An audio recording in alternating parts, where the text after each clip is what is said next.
Parsha Shmos, Posakei. Vayikol Nefesh Yotzi Yerech Yaakov. Shivim Nefesh.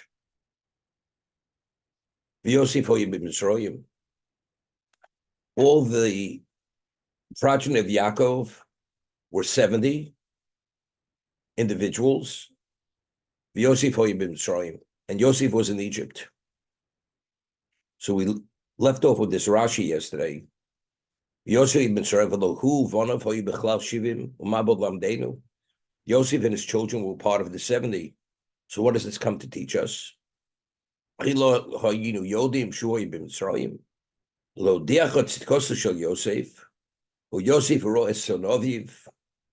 was Yosef initially who had shepherded the sheep of his father.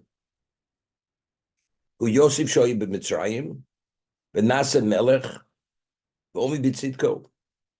Yosef, who was in Egypt, he became a king, and he retained his righteous status. That's what the Torah is pointing out. Therefore, he fits the profile.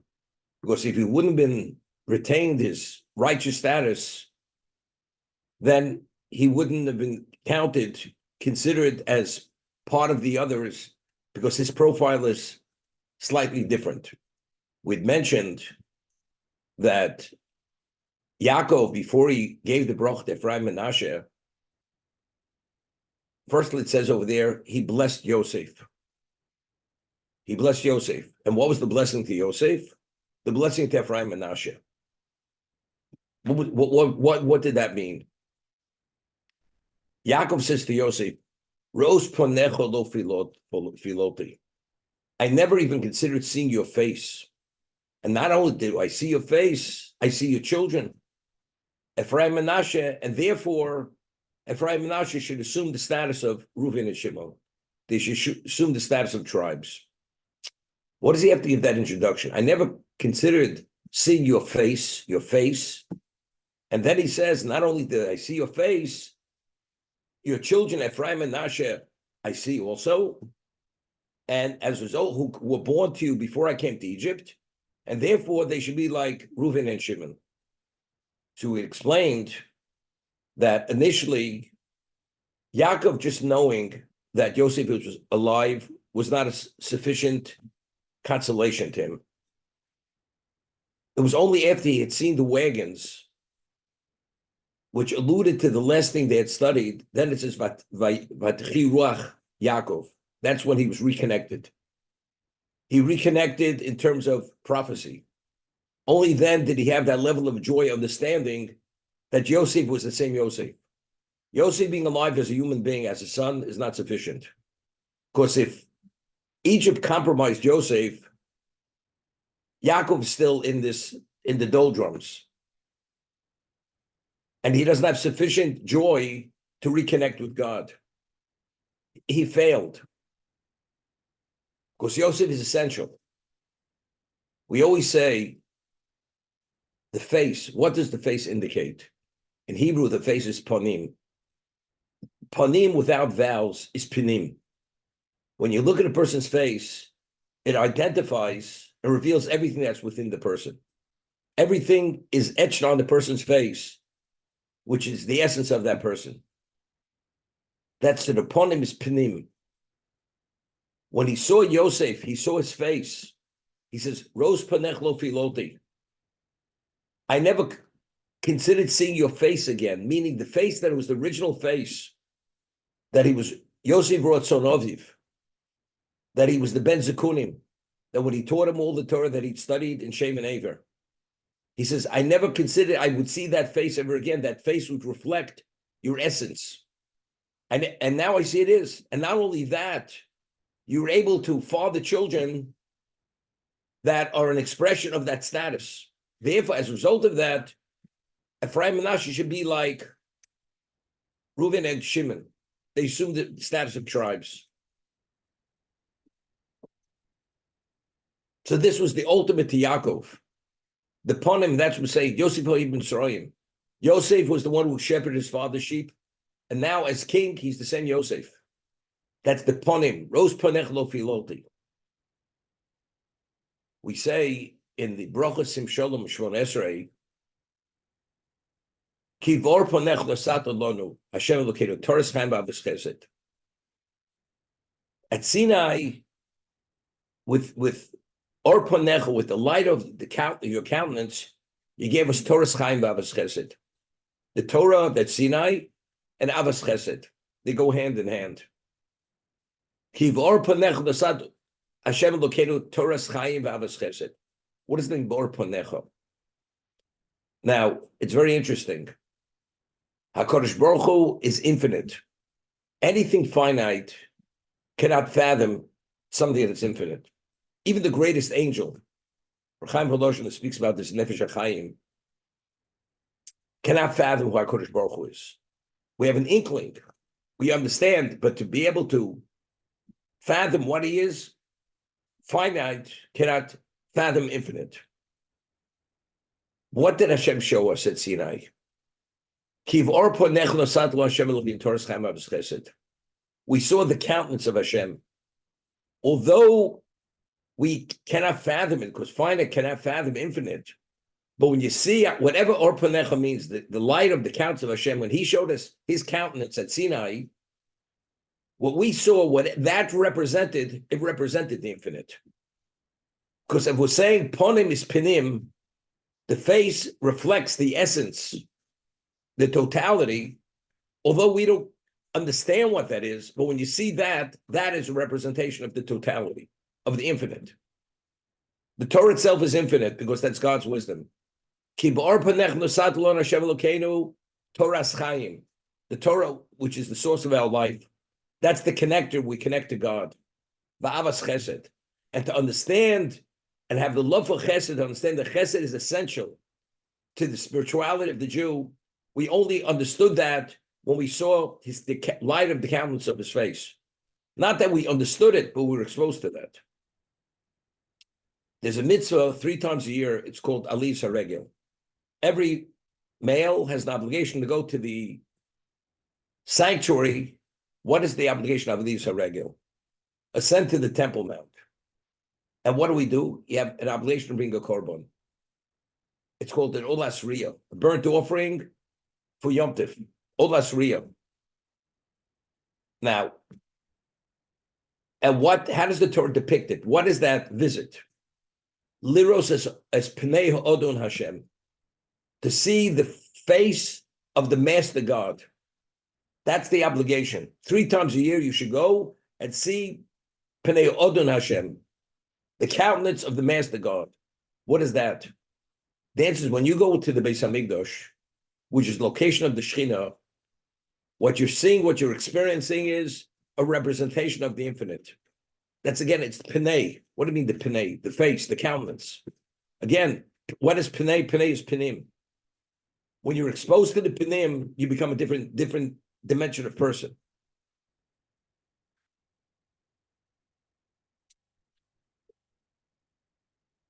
I mentioned recently, we read in Pirkei Avos, you should be Zonov La'aroyos and not Rosh L'Shuol. Right? It says in Pirkei Avos.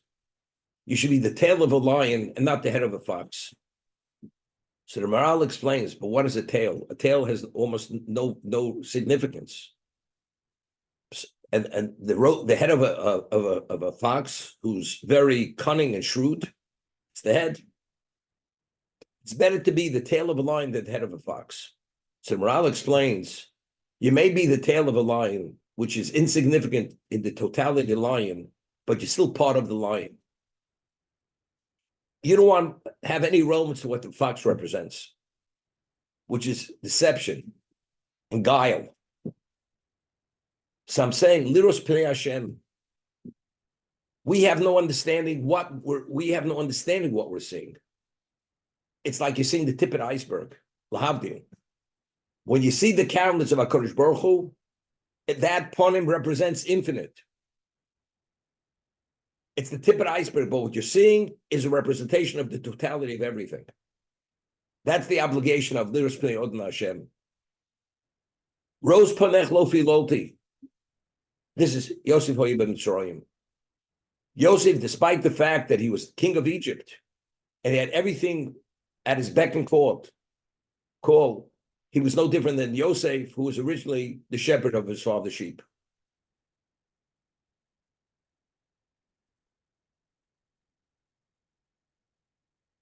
There's a midrash. The midrash tells us that HaKadosh Baruch Hu, all the leaders that he chose for Klal Yisrael were all shepherds. Moshe Rabbeinu was a shepherd. David was a shepherd. Now, so Baruch Chaim always used to say, why is that? Now, a person, when you apply and you present your credentials for any position, you always present yourself in your best light. What is a shepherd? A shepherd is all by himself in the field with the sheep, and he attends to all the needs of the flock. I mean, you see the expression of his concern and compassion for every need of those of the sheep, whether it's watering it, feeding it, causing it to move, whatever it is. The shepherd doesn't fall short of whatever his responsibility is. It's a total negation of one's ego. And as a result of that, because those characteristics have been developed as the shepherd, those are the characteristics which are needed for leadership. There's nothing too difficult to take care of the flock. Yosef was Roa at Tzon Aviv. He was a shepherd. What does a shepherd display? A shepherd displays humility, leadership, attending. There's nothing too difficult. And there's nothing which is not important enough. As the shepherd, he became Melech Mitzrayim. But that becoming the king didn't diminish, didn't create any of those blind spots, because he was the same Yosef who was Roat Tzon Aviv as the Melech Mitzrayim.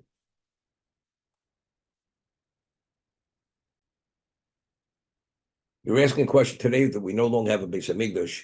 How do we have the opportunity to be exposed to the countenance of Hashem, to be beneficiaries of that, to have a glimpse of that, and to be touched to that degree? So the Mishnah says in Pirkei Avos, 10 people study Torah Shchini Moim, 5 people study Torah Shchini Moim, 3 people study Torah Shchini Moim, 2 people study Torah Shchini Moim, and even 1 person studies Torah Shchini Moim. The divine presence is with him. So Maral asks in his commentary, Sif, even 1 Shchini, the Shchin is with the person. So what do you have to tell me? 2, 3, 5, and 10. So the Maral explains, and all the commentators explain it this way: there's different dimensions or different intensities of Shechina. 10 Shchinim, but it's another level of Shechina. 5 is less, 3 is less, 2 is less, and 1 is less. But every one, there is some degree, some representation of Shechina, but it's not the same. So when we say you're exposed to some degree, it's not quite at that level. Going to the Beis Hamikdash, Liras Peneo, Odin Hashem, that's at that most advanced level of Shechina. You're exposed to it. Meaning the countenance is a different level of countenance. The other, it's like, we say you see the tip of the iceberg. How much of the tip do you see? Whatever you see, you're exposed to the same thing. But how much do you see of that? When you went to the Beis Hamikdash, of course, you can't fathom what God is, but what you saw, what you were exposed to, was more than anything you could be exposed to in a physical existence. Now that we have the Torah, at the whatever level you study the Torah, to the dimension that you study Torah, that's to the extent that you were exposed to the Shechina.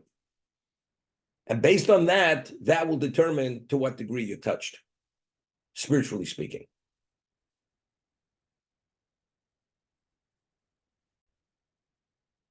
Yomas Yosef Cholechov.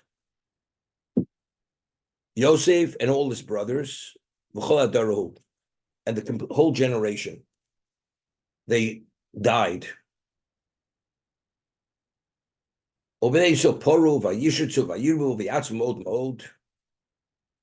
They became fruitful. They proliferated, like Rashi says, like shrotzim, like rodents. Each birth was 6. There were 6 in each litter. And they increased in number. And they were empowered to a great degree, that Timothy Ortzosan, and the land became filled with them. Rashi cites the Chazal, the Medrash, there were 6, as a rodent has 6 in each litter, that's the way they gave birth. So we're talking about, literally, they increased, there were millions of Jews. Wherever you turned, all you saw were Jews. Over here, there's a famous Sefarno. Now, we had mentioned that when did the slippery slope really come into effect? When that whole generation passed away. And their behavior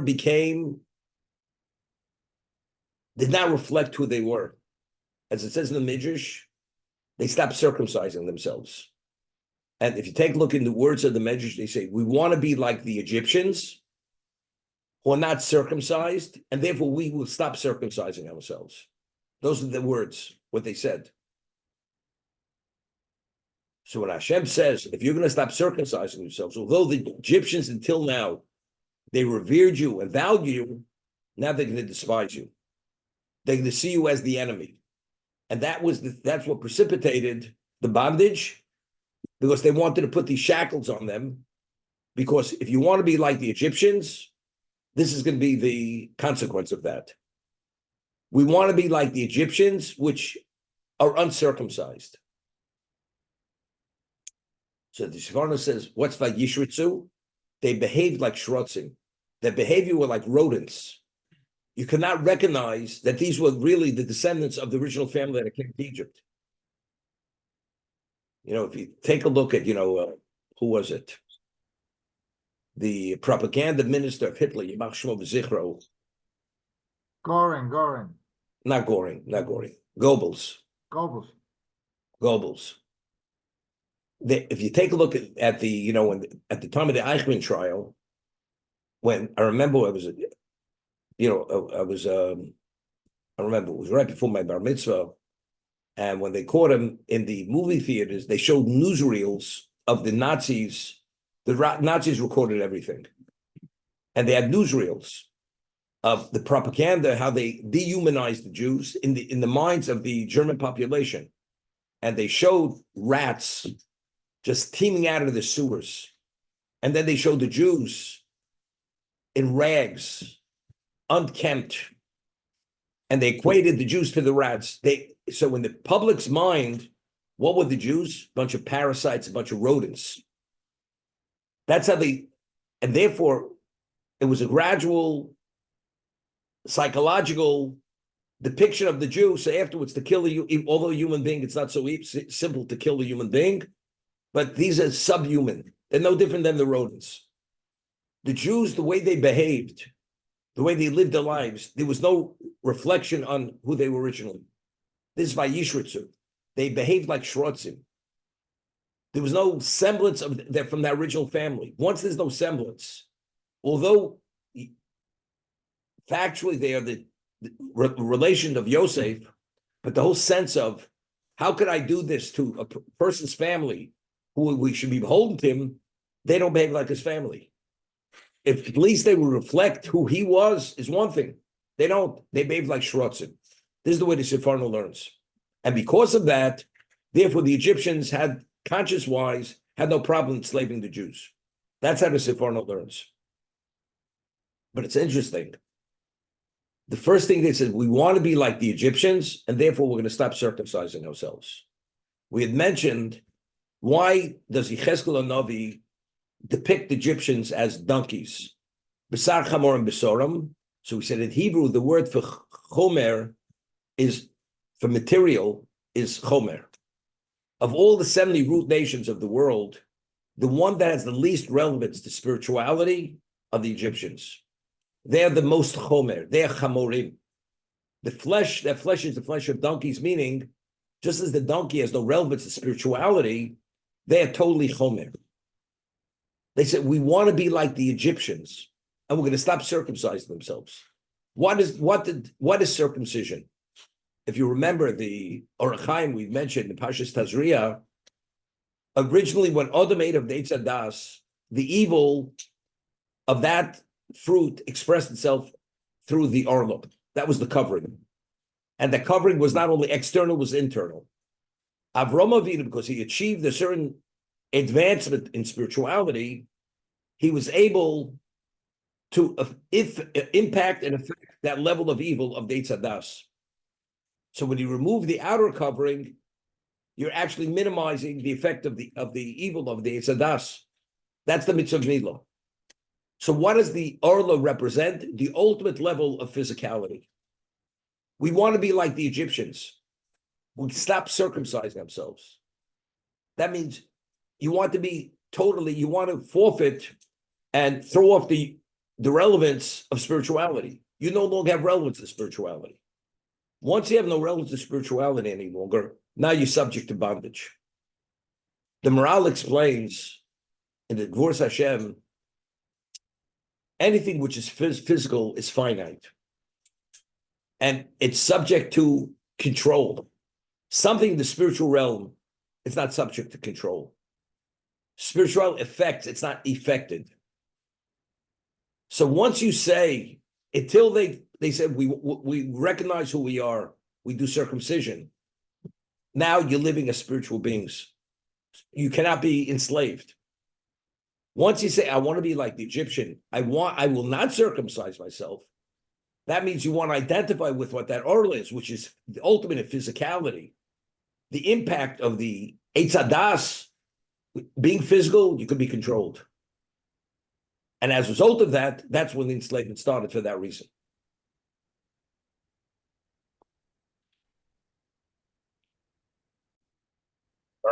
Hashem says, when he enslaved them, they had to build Pisim and Ramses. They had to fortify these cities. So there's a machlokas in the Midrash between Rav and Shmuel. It's a Gemara in Sota, that now something which is physical could be quantified. Something which is spiritual cannot be quantified.